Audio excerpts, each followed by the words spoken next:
Oh, salut vous. Dites-moi, j'ai une question à vous poser. Est-ce que vous faites partie de l'élite aussi? Je m'explique. Quand je vous demande si vous faites partie de l'élite, en fait, ce que je veux savoir, c'est est-ce que vous avez commencé par acheter une petite voiture? Du coup, vous avez acheté une petite voiture. Et quand vous avez pu vous acheter une sportive, vous avez de nouveau acheté une autre petite voiture, ou même vous avez commencé par la petite sportive tout de suite. Et si vous avez votre permis depuis un peu plus de 10 ans, il y avait plusieurs choix qui s'offraient à vous. Les choix, vous vous en doutez, hein, Saxo VTS, 106 S16, les 205 GTI c'était possible, ça coûtait pas encore ce que ça coûte maintenant, mais ça commençait à monter doucement. Il y a 10-15 ans, ça allait, on pouvait en trouver dans les 2-3 000 balles, mais bon, il y avait du boulot. Bref, quoi qu'il en soit, comme j'ai dit, du coup, je me répète, Saxo VTS, 106 S16, qu'est-ce qu'il y avait d'autre? Il y avait les 306 XSI, les 106 XSI, les 206 S16, et puis c'est à peu près tout, hein. Sauf que moi j'ai été marqué par un modèle. À l'époque j'avais acheté une 316i, une BMW 316i E36 compacte. Et j'avais le copain de mon frère qui lui avait une autre voiture. Et autant vous dire que elle m'a marqué sa caisse parce qu'il m'a mis une fessée monumentale avec sa voiture, alors que sur le papier, la 316i et sa voiture, on avait plus ou moins la même puissance. C'était pas égal. Non, non, la puissance, en fait, ça voulait rien dire. Elle m'a marqué, et il n'y a pas longtemps, je suis tombé sur une annonce. Ouais.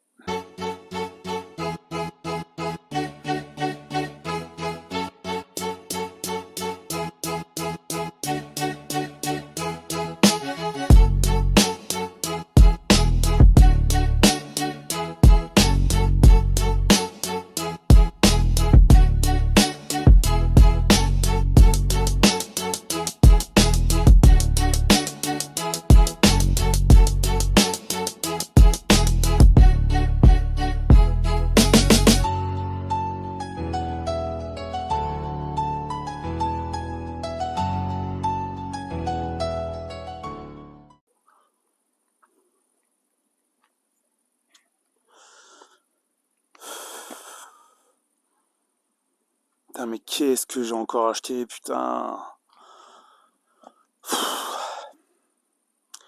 Bonjour à tous, bienvenue dans cette nouvelle vidéo. J'ai encore acheté une bagnole rouge. Je suis désolé, j'ai encore craqué. Je l'explique pas. Je l'explique pas. Si, je vous l'ai expliqué avant. Et voilà, elle est là. Donc je vais essayer de vous la présenter du mieux que je peux et essayer de justifier mon achat complètement idiot, encore une fois, mais bon. La nostalgie, voilà, c'est ça le problème. C'est ça le problème. Et puis quand on est un peu sanguin au niveau de ses décisions, bah, on achète des trucs comme ça. Voilà. Je vais vous en dire plus, vous comprendrez pourquoi je dis ça. Et donc voilà, pour l'instant, la nouvelle voiture. Ouais, ouais. Allez, je vous prends avec moi, comme ça on en parle, et puis ce sera plus clair. Bon, voilà la bête en question. Donc c'est une Ford Fiesta Z-Tech S 1,6 litre 16 soupapes de 2000. Voilà. C'est une jolie voiture, je dirais. Plutôt pas mal. En vrai de vrai, ça va. C'est pas la voiture la plus sexy du monde, mais elle se débrouille pas trop mal. Elle a une bouille plutôt sympathique. Elle est assez, comment dire, elle fait partie de la même catégorie que les Saxo VTS, les 106 S16 et tout ça. Alors, elle est donnée en puissance bien moins puissante, hein, puisque les données officielles, c'est 103 chevaux, quelque chose comme ça. Pour un 1,6 litre 16, on pourrait se dire que c'est pas énorme. Oh, tiens, il y a une guêpe qui va sur le Rhône, hein, super. Donc, je disais, elle est donnée à... Ah, putain, merde, hein.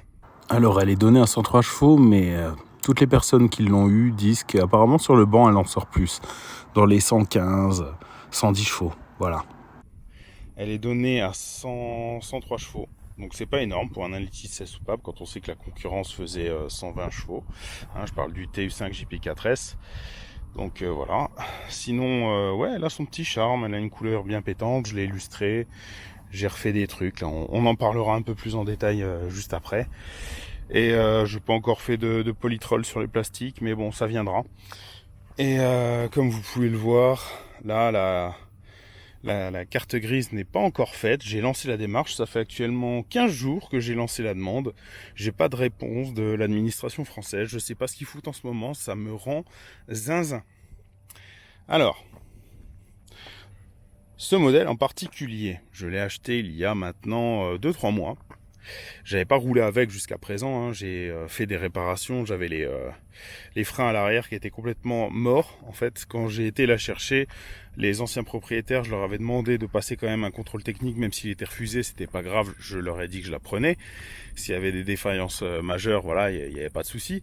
Sauf que il n'y a pas eu que des défaillances majeures, en fait, il y a eu une défaillance critique. Mais ça, il m'avait pas envoyé, il me l'avait cadré de façon à ce que je vois pas sur le contrôle technique qui avait marqué défaillance critique. Quoi qu'il en soit, je suis allé là-bas, je leur ai dit mais c'est quoi la défaillance critique? Ils m'ont dit oh c'est une fuite de liquide de frein. D'accord, donc c'est une fuite de liquide de frein. Et du coup, c'est une petite fuite ou vraiment ça pisse? Ils me disent non, c'est un suintement, il n'y a aucun problème, vous inquiétez pas. D'accord, je rentre dans la voiture, j'appuie sur la pédale, et là, du coup, ça pisse comme c'est pas permis d'ici. Là, ça pissait par terre, c'était vraiment pas croyable. Enfin, bref. Du coup, voilà. Mais sinon, la voiture était rouillée, là, on passait le doigt à travers l'aile. On verra, c'est pas très propre. La réparation est pas encore 100% finie parce que je l'ai pas encore lustré comme il faut. Faut que je repasse un petit coup de peinture ici. Faudrait qu'éventuellement je prenne la bonne cote de peinture. Et puis voilà quoi, donc elle était percée là, j'ai démonté l'intérieur parce que quand on est allé la récupérer avec un de mes voisins, on l'a mis sur pont directement. J'ai vu un endroit qui était un peu sensible, j'ai mis le doigt dedans, j'ai touché la moquette, j'ai fait super. Donc j'ai tout démonté l'intérieur, j'ai trouvé 3 trous que j'ai rebouchés, j'en ai 2 qui étaient énormes, j'ai coupé des tôles, j'ai soudé des tôles à la place. C'est bon, et 2 petits trous, je les ai traités, j'ai enlevé toute la rouille, j'ai mis un petit peu de silicone, quoi, voilà, parce que les petits trous, on s'en fout un peu. Mais donc voilà, maintenant elle a le châssis qui est vraiment sain, là-dessus il n'y a pas de problème. J'ai passé le contrôle technique, mais il a été refusé aussi pour 2 petites choses, vraiment pas grand chose, hein. Vous inquiétez pas, j'ai juste les supports de bar stab, pas les supports, les cils en bloc de bar stab à changer. Et du coup, j'ai étudié il y a peu. Pour changer les cils en bloc de bar stab, faut tomber tout le train avant et le berceau. Génial, merci Ford, hein, encore une fois, vous êtes géniaux, merci. Et mais la durite côté passager de frein, ainsi que le flexible et le flexible conducteur. Mais ça, c'est moi qui le fais par acquis de conscience. Mais sinon, j'avais juste la durite rigide à faire. Mais bon, tant qu'à faire, on va faire la souple aussi. Alors, j'ouvre. D'ailleurs, la tirette sur les Ford, ça se trouve, enfin sur les Fiesta de cette génération, ça se trouve au milieu du volant. Je sais plus quelle voiture avait ça aussi. Notez-le en commentaire. Comme ça, vous pourrez me dire. Alors, voilà, il n'y a pas de piston. Il n'y a pas de vérin. Donc, on est obligé de mettre une tirette. Voilà. Alors, voici le bloc. Il est dans son jus. Pas très propre, mais très sec. Donc voilà, petite spécificité de ce petit bloc, il y a un débitmètre dessus. Voilà, c'est bien Ford. Et puis deuxième spécificité, c'est Ford. Donc les voitures là, vous voyez le sol, hein, ici là, ils vont pas jusqu'au bout en fait. Ils les finissent pas leur voiture, tu vois. Là aussi c'est pas fini en fait. La tourelle ils te la mettent, mais non, mais pourquoi aller jusqu'au bout, mettre de la tôle jusqu'au bout, voyons. Pourquoi faire franchement. Ça sert à quoi? Après je me dis bon ça c'est bien accessible et tout, et, tu vois, c'est bien pour bosser sur le moteur entre guillemets. J'ai pas encore regardé l'état de la distribution, mais on m'a dit que bon elle arrivait à la date, mais on sait qu'on a toujours un peu de marge, mais faudrait quand même que je contrôle la gueule qu'elle a plutôt. Et puis il faudrait que je fasse mon niveau d'huile aussi, je l'ai toujours pas fait. Enfin bref. Mais sinon à part ça le moteur est sec, il consomme rien, le liquide de refroidissement est pas beau mais il sera changé. Le liquide de frein, il a été changé en partie vu que j'ai déjà fait, j'ai purgé l'arrière en fait. Et puis voilà quoi. Sinon, qu'est-ce que tu veux que je te dise? Ça va, ça va. Et c'est un moteur qui est vraiment sympa à la conduite. On va essayer de pas faire tomber le téléphone avec le DJI, ce serait vraiment con. Donc voilà, c'est une petite voiture qui est toute mignonne, je trouve, vraiment. Et qu'est-ce que je voulais dire? Il y a 2-3 trucs, faut pas que j'oublie, parce qu'après je vais regarder la vidéo nouveau et puis je vais dire tiens, j'ai oublié de parler de ça, nanana. Bon, le siège il est abîmé pour l'instant, j'ai posé un truc comme ça dessus là en attendant, c'est de l'espèce d'Alcantara à coller, mais c'est de la merde. Je vais le virer parce que j'ai mis un patch en dessous en fait que j'ai collé, mais je vais faire autre chose, on verra, parce que c'est le seul endroit où le siège est usé, ainsi que là il y a un trou de cigarette. Bon, écoute, ça va. En vrai, l'état il est pas mal. Quand j'ai tout viré, tout démonté, elle était vide la bagnole. J'ai enlevé l'isolant qui est en dessous parce que c'est le meilleur moyen de garder l'humidité. J'ai aussi viré. Vous verrez rien du tout en fait. Si. Là normalement en fait, bon, l'amortisseur est pas beau mais on s'en fout. Là en fait en dessous normalement t'es censé avoir un cache, comment dire, un garde-boue. Sauf que il a très bien son nom, ce garde-boue. En fait, le garde-boue qu'il y a dessus, il garde la boue. Je rigole vraiment pas. C'est un truc en feutre comme ça. Ça garde l'humidité, la boue. C'est de la merde. Pourquoi vous avez mis ça derrière Ford? Vous êtes complètement fou. Pourquoi? C'est nul à chier. Ça garde l'humidité. Et déjà que votre tôle, elle est pas super. En plus, ça la fait pourrir. Vous êtes vraiment con. Enfin bref. Donc j'ai viré cette merde. Là, est-ce qu'on va voir le cuivre tout neuf? Oui, voilà, vous voyez là, changer ma durite toute neuve, mon flexible aussi tout neuf. J'ai pris le kit Amazon de durite cuivrée avec les embouts, le machin pour les former, voilà. C'est fait, j'ai la même chose à faire de l'autre côté, donc avant passager à faire. J'ai fait aussi l'autre côté à l'arrière, bien sûr. Forcément, c'est mieux de changer les deux côtés. De toute façon, ils étaient pourraves de la même façon, donc bon. Qu'est-ce que je peux vous dire sur la voiture? Alors, on va parler un peu de l'intérieur, hein, vite fait. Alors, qu'est-ce qu'on peut dire?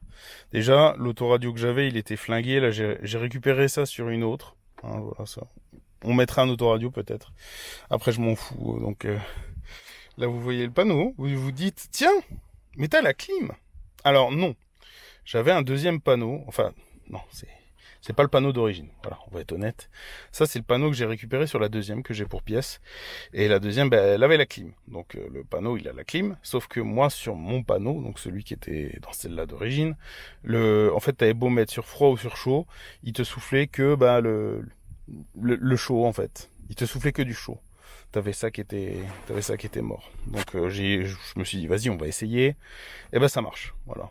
Donc au début, je pensais que c'était peut-être les volets en fait qui te dévient en fait l'air. C'est soit elle prend l'air de l'extérieur du filtre habitacle, soit elle prend l'air du radiateur de chauffage. Et je pensais que c'était les volets qui étaient bloqués et qui faisaient que elle était niquée. Hein. Tu t'auras que du chaud tout le temps et quand il fait comme là, il a fait 35 degrés, 40 degrés, tu rentres dans la bagnole, il en fait 60, et elle te souffle encore de l'air chaud du moteur. C'est génial. Je l'ai changé. Du coup, nickel, ça fonctionne. Voilà, c'était juste le panneau de contrôle qui était merdique. Petit point noir quand même avec cette voiture. Alors déjà, pour ceux qui connaissent pas, voici les clés Ford. C'est de la merde. J'en ai qu'une, super. Deuxième chose, vous roulez, vous vous retrouvez dans un endroit un peu craignos, vous voulez verrouiller votre voiture de l'intérieur. Eh bien, vous ne pouvez pas. Il n'y a pas de fermeture centralisée à l'intérieur. Il n'y a pas de verrouillage des portes. Il n'y a même pas de loquet, rien. T'as rien dedans. Tu peux pas verrouiller tes portes de l'intérieur. Tu peux pas. Ford. Mais sinon, à part ça, voilà, elle est plutôt marrante à conduire, ça, voilà, je m'en cache pas. Elle est vraiment cool. Elle a son petit châssis sport, machin. C'est vraiment une voiture intéressante. La consommation est correcte, là. J'en ai déjà parlé avant. Pour vous, ce sera après. J'ai pas mis le plein et elle m'a fait du 8 litres au 100. Donc, je me dis que avec le plein plus tard, il y a de fortes chances que ce soit mieux. J'espère que le son va être bon parce que là c'est le son du DJI et je l'ai jamais testé. Donc voilà, mais sinon j'aime bien sa ligne en fait. Vraiment j'aime beaucoup sa ligne à cette voiture. Voilà. Et puis au niveau des places arrière, c'est très bien pour les gosses. Les deux ils sont contents quand on y va, ils adorent les custodes basculantes. Le siège, c'est comme toutes les 3 portes, il se bascule par là. Voilà. Il n'y a rien d'extraordinaire quoi. Mais elle est rigolote quoi. Elle a des belles jantes d'origine. C'est les jantes d'origine en 15 pouces. Beaucoup ont perdu les caches centraux d'ailleurs. Moi je les ai, heureusement. On voit de la rouille là. Faudrait que je la traite. Et puis voilà quoi. Elle est sympa, mais qu'est-ce que je vais en faire? Mais je commence à l'apprécier, putain. C'est parti pour l'essai. Je suis déjà désolé du fait que la qualité vidéo de cette partie ne sera pas forcément la meilleure. En fait, je vous fais un petit point vite fait. J'ai acheté du nouveau matériel. Je pense que j'aurais filmé la première partie avec ça, un DJI Osmo. Je me suis acheté une ventouse à pompe avec le support téléphone, je l'ai déjà sur le trépied. Et du coup, je teste un peu mon nouveau matériel et je voulais me filmer l'intérieur avec ça. Sauf que problème, il se monte pas sur le support téléphone pour la bonne et simple raison qu'il n'y a pas de vis de fixation dessus. Ça existe, hein, les rallonges. Mais bon, voilà, c'était le petit point technique. Donc j'ai encore 2-3 choses à voir. J'ai aussi un filtre. Comment ça s'appelle déjà? Oh là là, je trouve pas mes mots. C'est un filtre polarisant. Voilà, polarisant. C'était pour la petite intro pour éviter les reflets en fait dans les verres. Donc comme ça vous le savez. Bon, on en revient à cette Fiesta, cette bonne petite Fiesta. C'est plutôt sympa la conduite. Je vous cache pas, c'est plutôt sympa. Là, elle est comme je l'ai déjà dit, elle est d'origine, 100% d'origine. Il y a rien qui fait particulièrement de bruit. C'est à l'échappement. Voilà, elle est d'origine. Donc on va faire un petit tour et je vous dis ce que j'en pense. Déjà, elle démarre sans faire de bruit, c'est vraiment super cool. Donc je veux dire, il n'y a pas de truc bizarre, tu vois. C'est pas comme ma 406 qui fait des clac clac clac clac clac clac clac.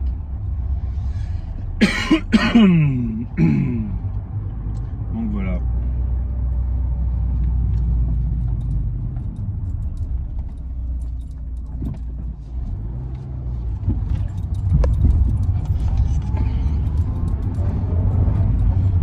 Alors, il y a des bruits sur l'avant.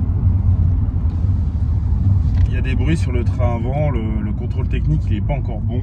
Il me reste 2 trucs à faire. Il me reste les supports de bar stab à l'avant à faire. Enfin, pas les supports, les cils en bloc de bar stab à faire. Désolé pour les clés. Je vais juste enlever le gros porte-clés parce que ça fait trop de bruit. Donc je disais, il me reste les cils en bloc de bar stab à faire à l'avant. Et les durites de frein et flexibles de frein à l'avant. Et puis ce sera bon. Je me suis dit, bah ça va, c'est vite fait. C'est un truc qui va durer 10 minutes. Voilà, et vous êtes secoué comme c'est pas permis. Je ne sais pas s'il y aura de la stabilité. Je ne sais pas. Je ne sais pas du tout. Est-ce qu'il y aura de la stabilité là-dedans? On verra bien après. Si la vidéo elle secoue trop, je devrais changer. Allez, je vais faire juste un arrêt pour regarder la gueule qu'elle a. C'est là, si ça vibre pour vous, vous allez péter un câble. Oh oui. Horrible. On a changé de téléphone. Et on a changé de côté d'objectif aussi. Donc je sais pas si vous serez stable. J'en sais rien parce que ça a l'air de vibrer comme c'est pas permis. Super, ça vivre à mort. Voilà.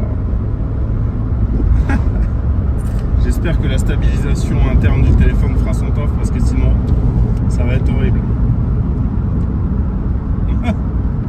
Ça va être horrible sinon. Bref.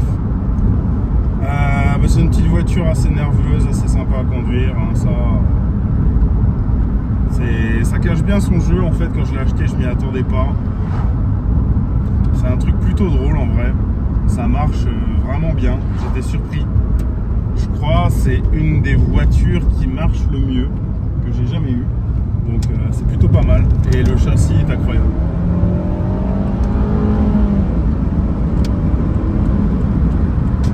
Je viens de penser, il y a peut-être les policiers un peu plus loin. Étant donné qu'on est en semaine. Pour une fois que je tourne pas le week-end. Et non, c'est une voiture qui est vraiment surprenante. Je m'y attendais pas. Mais le châssis, il est pas comme les Peugeot en fait. Pas du tout. Les Peugeot, c'est plutôt joueur. Dans le sens où en pression, tu lâches l'accélérateur, tu as le cul qui part. Là, celle-ci, non. Ou moindre mesure, j'ai pas réussi encore à le faire partir juste au transfert de masse. Mais ça a l'air de bien tenir quand même le pavé. Et puis c'est vraiment dynamique comme voiture, ça marche bien. C'est incroyable. Moi je trouve ça incroyable. Le seul bémol entre guillemets que je pourrais donner à cette voiture, c'est déjà c'est rustique à l'intérieur. Et je dirais sa consommation aussi, c'est pas super. Je parle au niveau de tout ce qui est conduite et compagnie. La consommation, tu vas faire 400-450 km avec le plein. Après là, je viens de mettre le plein juste avant. J'étais en réserve allumée. J'ai mis 33 litres. Donc ça me fait beaucoup rire. J'avais fait 419 km, 33 litres. Ça faisait du 8 litres au 100. Donc bon, c'est pas excessif non plus. Et étant donné que j'avais pas mis le plein la dernière fois, je pense qu'elle doit consommer encore moins. Mais bon. C'est une chose à ne pas négliger. 6005.